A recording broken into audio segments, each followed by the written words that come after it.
So part 1 of Resident Evil 0 was a litany of cutscenes and introductions to characters Rebecca and Billy. We're going to continue here as we're moving on into the train that's set at very high speeds. I love this part of the sequence here with the rain and the wind and trying to get through to get to the next area. I thought that was a really cool looking sequence here.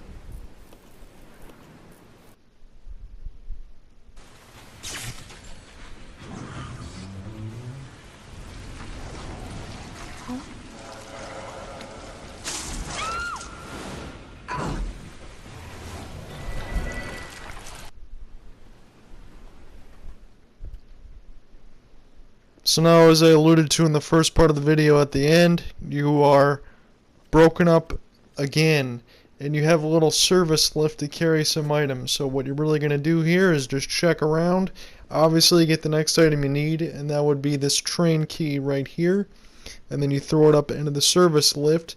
You press the triangle button to change your character, and you go ahead and start the game. And you're going to get used to this partner zapping because, like it or not, Resident Evil 0, it's the main feature of the game. So like I said, I'm going to take out as much of the backtracking and everything that's there as much as I possibly can.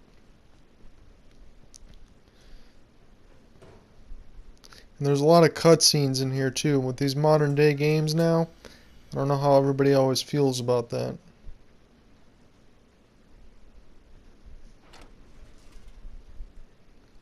So I'm going to cut out here the bullets and a couple other things that I can hand to Billy because nobody wants to watch all that.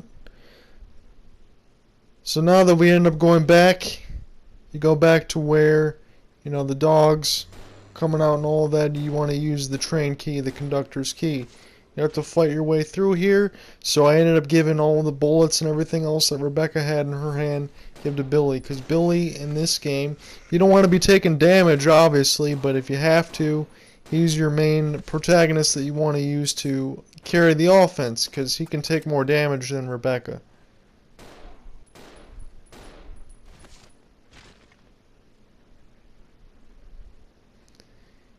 And as I'd found too, you can use the knife, and just like every other Resident Evil game, to try to save a few bullets.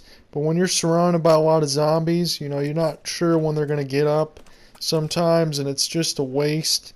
So it's better suited in areas that you have a little bit more room to run. In the train car, you're really kind of stuck going, up or down. Can't really move around laterally here, so the knife is going to be hard to use.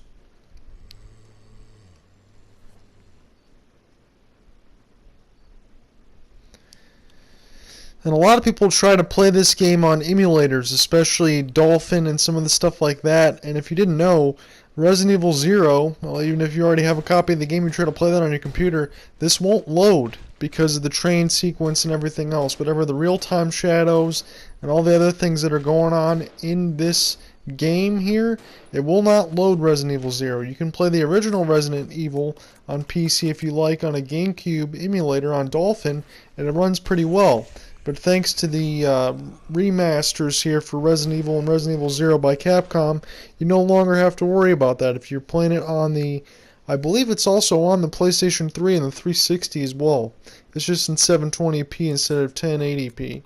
But with this especially, it's nice to be able to actually play it on a console, and you can finally do that now. Because when you try to hook up your GameCube and you don't have the Frame Meister, trying to hook up to high definition TV, it's just, it doesn't look as good. It looks washed out, and you don't really have exactly what you want. So when it's games like this, and sometimes you can get them on sale for like 10 or 15 bucks combined with Resident Evil and Resident Evil 0 on Steam or things like that, it's worth to go back and check this game out.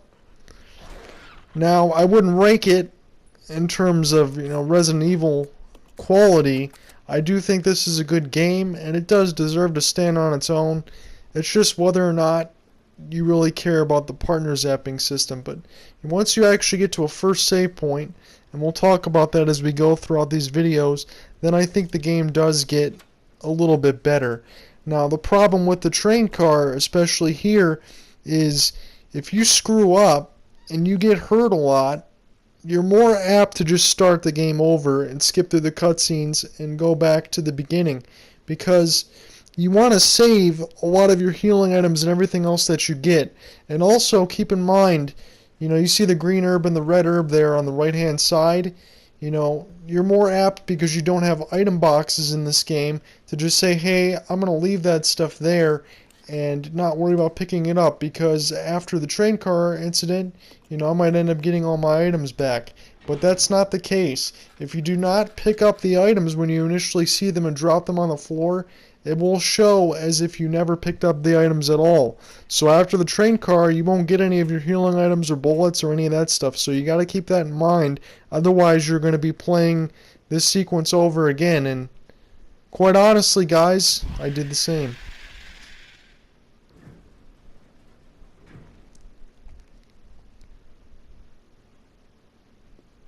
I had to play through this sequence once again. So that's why you're only seeing the first part of the train car throughout the first 3 parts, because I got a few more edits to do and a few more gameplay minutes to add to get to the next parts of the game. But eventually I'll work my way through it. It's just going to take a little bit longer than it did with Resident Evil. And another one of my pet peeves too, if you're not standing over the item directly, you're not going to be able to pick it up right away. So that's the ice pick that you're going to need to get Rebecca out of the door that she's locked in.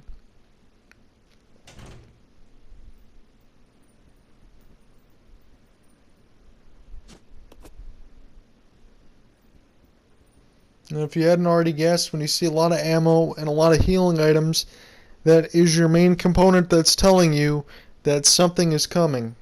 If you played any kind of survival horror game like that, you will automatically figure that out.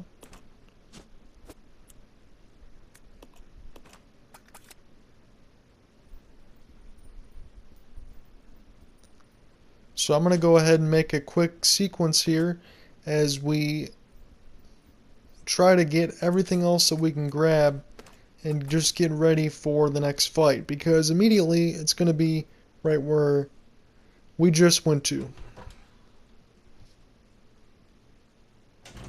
Again, make sure you pick up the first aid spray and everything else and drop it so you can keep the item.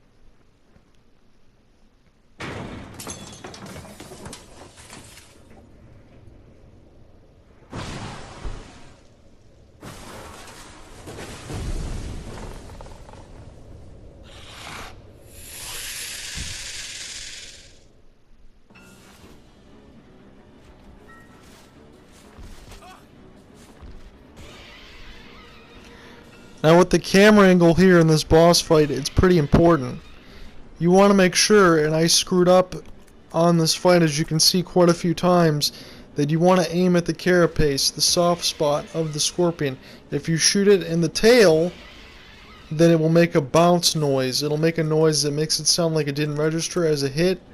And with the camera angle, you want to make sure you let the scorpion get to you as close as possible, and then you see yellow ooze coming out. You see, within these few shots, I did not do that, so I ended up wasting more ammo. And again, if you hadn't saved, this might be one of those times that you say, F this, and you restart the game and try to conserve as much of your ammo and everything else that you can before you get to the next part. But like I said, keep that in mind. When you're shooting the scorpion, you want to make sure that you see yellow blood, pus, whatever it is in that carapace. You want to hit it and aim low, have it get as close to you as possible. I did not do a very good job in this boss fight. Also, what I would recommend too is to maybe not stand where I'm standing here. It's probably a bad video to show in terms of how to win in this boss fight.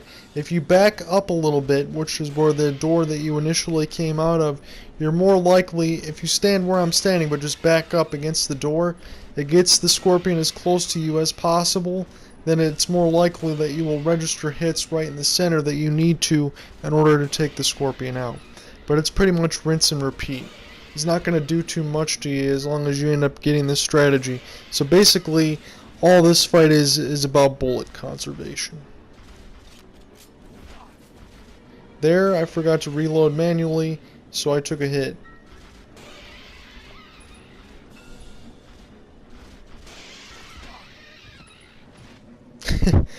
And if you don't back up enough, he will bitch slap you into the door too. So we're going to be coming up on the end of this video. The next video is going to be a little bit longer, and it's going to close out the train sequence entirely. So this is going to be a pretty speedy first part of the game. The first 3 parts that will get you through the train sequence onto the next part of the game. So this is John Ott signing off. Facebook.com/TBUGunslinger, Twitter @JohnRyanott, @SportsDayInTheD, and ShoutEngine.com/SportsDayInTheD. Have a good one, guys.